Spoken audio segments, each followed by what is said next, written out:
Hey everybody, good morning. This is Geebz here. Monday morning, starting off another week here at the Decoposer Lounge, and I'm going to do a band for the very first time here on the channel by the name of COVET, and the name of the song is Shibuya, featuring San Holo. I was going to say Han Solo, the way my brain works with dyslexia. I'm like, anyhow, I hope you guys had a killer weekend. I had a sick freaking weekend. Two reasons. Number one, did a podcast with Misha Mansour. I'm editing it right now. I'm going to be dropping it on the channel here, maybe tomorrow, maybe Wednesday. And the other thing is over the weekend, we had 50-foot plus surf hit, and the Eddie Aikau, a very famous, coveted surf contest, ran. But the circus here on the North Shore was just mind-numbing. But I did get the drone in the air, so I'm going to put together kind of like a droney collage, maybe with a little metal background on some of these bombs that I caught, these giant waves. So it's a good weekend for me. Energetic, exciting. Hope it was for you. Okay, so let's continue that energy and let's check this out. You guys know where all the links are for the support of the channel if you so choose. Links for the cup of coffee, check out the headsets. My Twitch link is there now. I'm on Twitch. Very gingerly so, slowly taking those steps. Not too sure if it's for me or not. And so let's do this. This is the band COVET, and the name of the song is Shibuya. All right.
Okay, this is a great way for me to wake up this morning. It's just like little fireworks in my head going on here.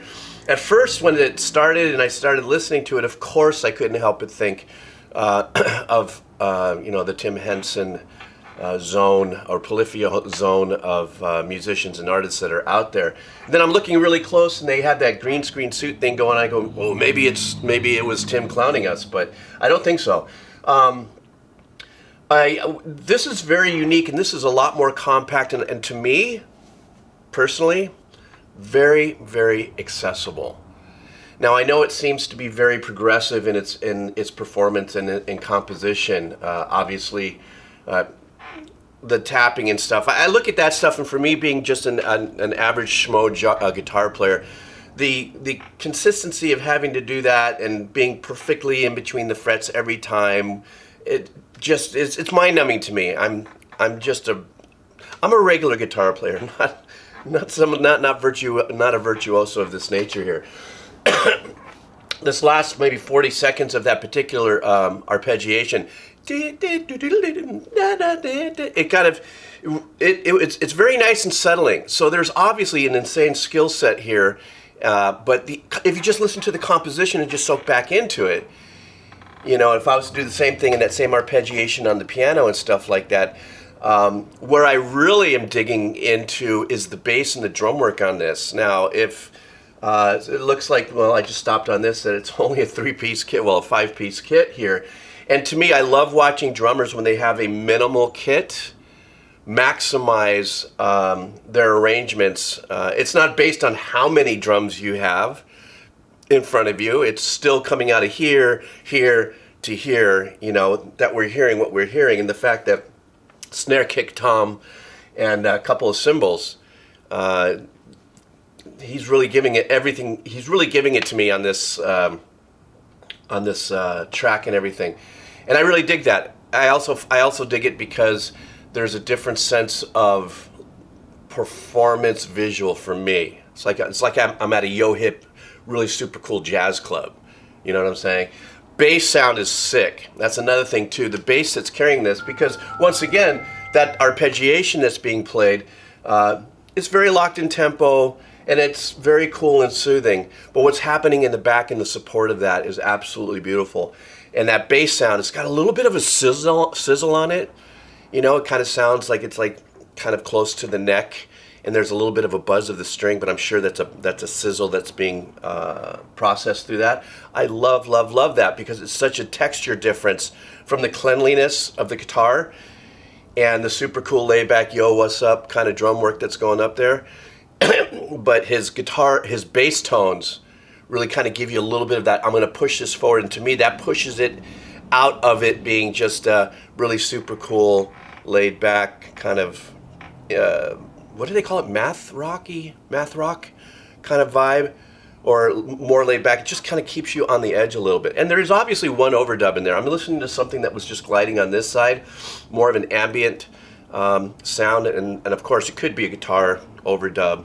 But you listen to that, if you go back and you listen to that section, it has that little ambient sound that's going on there that's really super cool.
Man, that was so freaking cool. Not expecting that. What I'm really loving about what I'm hearing here, and now I'm really motivated to go through some more discography when I'm done with this, is what they do is they give you time to lay into a passage. If they're going to shift gears, they don't shift gears and do it within only 8 bars or 16 bars and then get you back into something else. They give you time to really settle in and get into the ambience and the ethereal of like this last passage. Great turnaround that I came back into. It was really super cool. Beautiful chord changes and stuff. But allowing us to sink into this, and I'm gonna, because I don't have a reference, please don't come for me on this, but all I have on this journey is a reference. It kind of has a feeling, not necessarily a sound, of that kind of shoegaze vibe, like if it was a clean shoegaze. And I don't know if I'm assimilating that because of the fact that it's very ethereal, but in this case it's much more, it's over the moon progressive, you know, but it's got that ethereal vibe. Maybe I should just say it's more ethereal ambient. But I dig that because what's happening, once again, like I said at the beginning, is she has these, or he, I think I saw a thumbnail here of her, if that's the lead player, so maybe it's a single artist or it's a band, and what I'm looking at is a young lady playing the guitar. Even through that, once again, it's a very super cool arpeggiation and turnaround that's being played there. Once again, it gives room for the drummer to glow, and the bass player. At first I was going, is that another overdub? But then because of the video, I see the bass player way up here on the fretboard, and something is going on there with post effects and stuff or whatever, however, you know, he's got it set up. But I really love that. I'm sorry, I'm so close to the end. Let me keep going.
Todd, that was so damn sick. Really, I really truly appreciate this.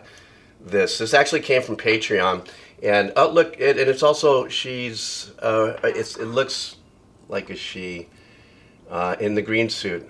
Could you imagine, like if you were in public and watching people jumping around in green suits and stuff, be all freaky and stuff?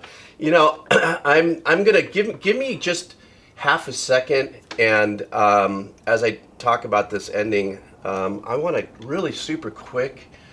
I'm just going to do it. I've never done it like this while I've been doing a session. I mean, in the middle. It is a young lady. Oh, okay, super cool. All right. Yeah, that was tremendous. That was, I absolutely, once again, just to shut, you know, I think I said a lot already about how I feel about this track, and I'm definitely going back in to dive into their discography.